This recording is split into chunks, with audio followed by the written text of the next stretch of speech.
Mga anak ko, I got a new bag! Nay, bumili ka na naman? Ilang araw na tayong walang makain. Tapos inunan mo pa yan? Nay, nagugutom na ako.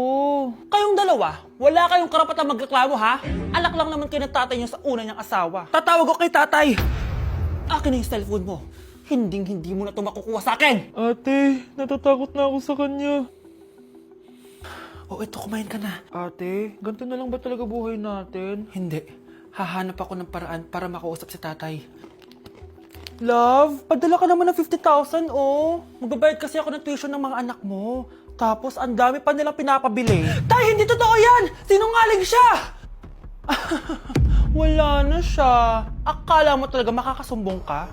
Talagang sinusubukan mo ko, ha? Walang iya ka talaga, tita! Ayan, diyan kayo nababagay. Ikukulong ko kayo dito. Wala akong pake kung anong mangyari sa inyo.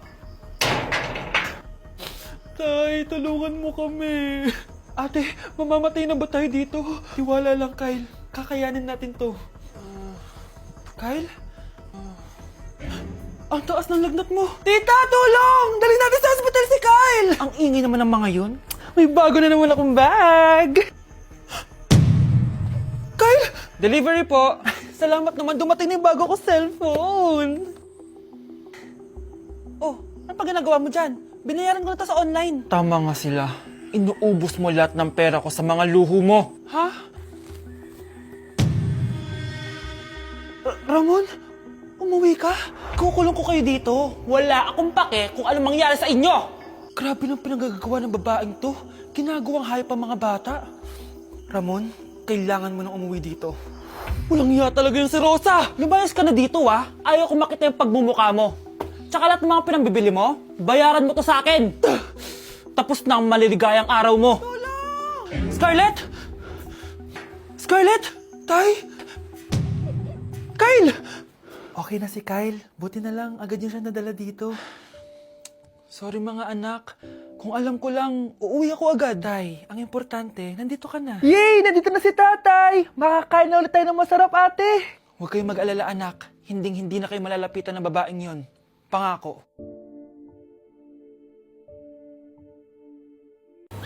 Charan! May mag-uulam na naman ng itlog at sardinas for a month. So, bumili ako ng iPhone 17 Pro. Sana all naka-iPhone 17. Yes, guys, hindi po ako anak ng contractor. Galing po to sa pinaghirapan ko.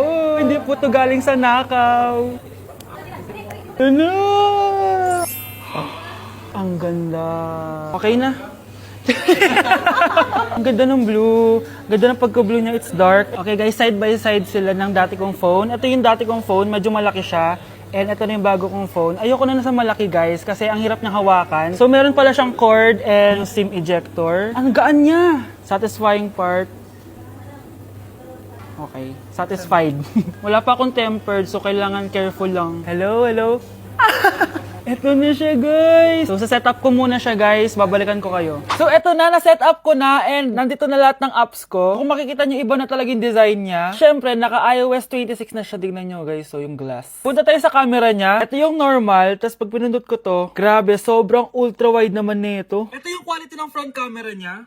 Ganda. Tapos, ito naman yung quality ng back camera niya. Grabe, sobrang linaw, oh. Kita mo yung mga pores ko. Kaya naman, hindi ako mahihiyang i-flex ko to kasi galing to sa pinaghirapan ko. Yung iba kasi, mahilig mag-flex, galing naman sa nakaw. Mahiya naman kayo, uy. So, yun lang naman. This is my new baby and aalagaan kita. So, yun lang naman, guys. Bye!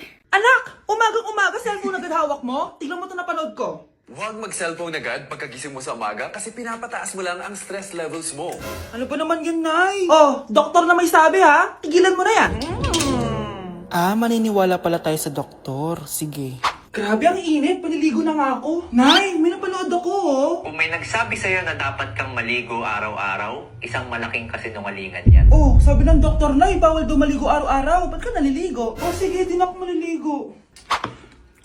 Kung akala mong healthy ang mga prutas, pakinggan mo tong sasabihin ko. Oh, Nay, nagsalita na yung doktor, ha? Huwag ka na kumagat dyan. Pati ba naman prutas? Ay, magmamatcha na lang ako. Kung akala mong healthy ang mga matcha, pakinggan mo tong sasabihin ko. Hala, sabi ng doktor, hindi daw healthy yung matcha, Nay. Huwag mo na inumin yan, ha? Pati matcha bawal. Sinisira mo ang utak mo sa paggamit ng mga betchin. Oh, Nay, sabi ng doktor, sinisira mo daw utak mo. Huwag ka na maglagay niyan. Tama na! Oo na, lahat ng ginagawa ko masama sa akin. O sige, Nay, titigil na ako. Basta mag-cellphone na ako, ah. Sige na, mag-cellphone ka na. Pero huwag ka magpupuyat, ah. Masama pa rin yon. Malaking kasinungalingan yung sinasabi nilang bawal ka magpuyat. Anong sabi mo, Nay? Sabi ng doktor, pwede naman eh. Bye!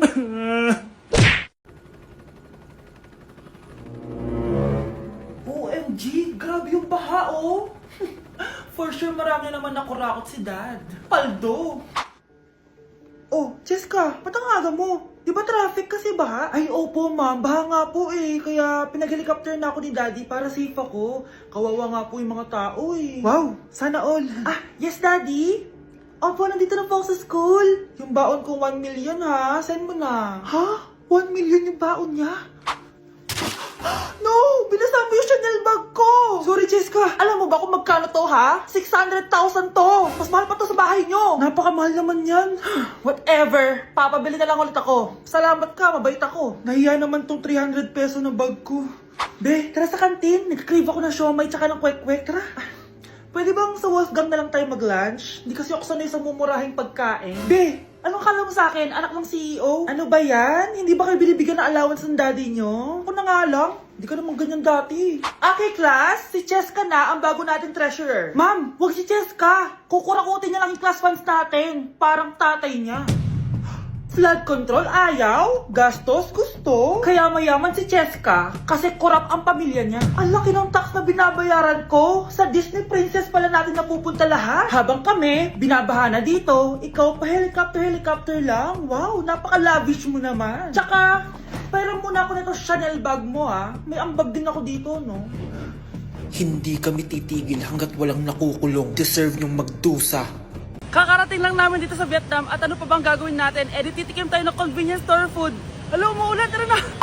Guys, hindi humihinto yung mga sasakyan dito kaya tatawid ka talaga. Update guys, buhay pa ako at hulaan nyo kung nasan ako. O diba, walang ganyan sa Pilipinas. First time namin dito sa Vietnam. Kaya naman excited ako kung ano ba meron dito sa convenience store nila. Kita nyo naman, ang dami din choices dito. Guys, may paanong manok dito oh. Check out natin to. Guys, parang asarap na tong Nutella banana oh. Guys, tignan yung hotdog dito oh. Kinakain daw to ng hello kaya i-check out na natin to. Tignan nyo yung mga drinks nila dito, parang lalagyan na lang ng ice. Parang masarap to guys oh, tong kulay ube. Hala guys, may Vietnamese oh. Sarap! Check out ko din yan. Grabe, bakit ang mahal? 345,000? Tikman na natin. Una natin tong Nutella banana. Guys, tignan nyo. Masarap siya. Bilhin nyo to guys. 10 out of 10. Next natin tong Thai chili paste and chicken floss. Let's go. Medyo malansa siya guys. Pati nasa loob niya. Sarap.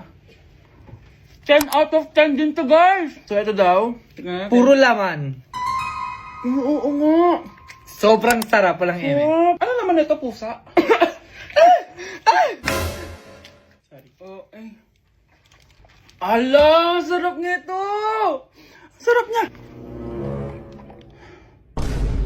1 million out of 10. Next natin tong hotdog nila na hindi na niluluto. So, ganito siya guys. Pinil ko lang siya. Ang sarap! 9 out of 10 to sa akin. Next natin tong mix na spicy Korean chicken. Ayan, ganito yung tsura niya. Sarap siya. Hindi ko sabay. Sarap kaya. 8.5 out of 10. Masarap siya. Next natin tong Chan Garotyong na chicken feet or paa ng manok. Chicken feet talaga siya. As you can see, boneless siya. So, wala na ata siyang obo. Boneless siya. Ayan, guys. Hindi pala siya boneless. May buto siya. Oh. Ayoko siya. 2 over 10 lang siya talaga, guys. Okay, next naman itong mga barbecue nila. Ayan, iba't ibang flavor siya. 6 over 10 lang to sa akin. Okay guys, next ito, parang chicken ata. May lasa siyang efficacent oil. Ayoko to. 3 over 10 lang to sa akin. Ito guys, medyo spicy. Oo nga, lasang efficacent oil. Okay lang naman, 4 out of 10. Okay, next, itong empanada nila. Based sa texture niya, para siyang hopya. Tama nga ako guys, lasa siyang hopya. 5 out of 10 to sa akin. So last but not the least, etong leche flan nila. Ban flan yung pangalan. So wala sa bibigyan na kutsara. Para siyang leche flan na hindi sobrang tamis. So 7 out of 10. So yun lang naman guys, kung gusto nyo ng part 2, comment lang kayo dyan. Bye!